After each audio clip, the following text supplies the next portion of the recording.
Common noun কখন proper noun হয়ে যায়? নির্দিষ্ট নাম বোঝালে এবং ক্যাপিটাল লেটার দ্বারা শুরু হলে।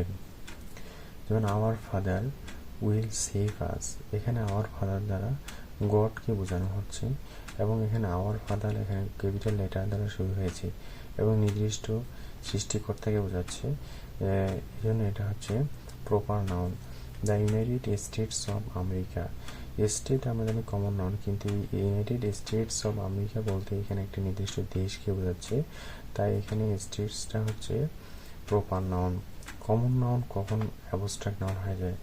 পূর্বে দা পরে ইন বসবে এবং অভ্যন্তরীণ গুণ বোঝাবে, যেমন check the best in you, তাহলে বেস্টের সামনে দা বসছে পরে ইন বসছে এবং যে তোমার পশুত্বকে দমন করো, মানে অভ্যন্তরীণ গুণ বোঝাচ্ছে, মানে অভ্যন্তরীণ গুণের কথা বলছে, এই জন্য এখানে বেসটা হচ্ছে abstract noun.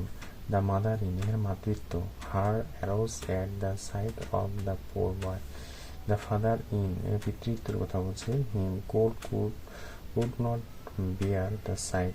The patriot in, him could not bear the side, the প্যাট্রিয়টের সঙ্গে দা পরে ইন, তার মানে এটা এখানে অভ্যন্তরীণ গুণ বোঝাচ্ছে, তাই এগুলো হচ্ছে অ্যাবস্ট্রাক্ট নাউন।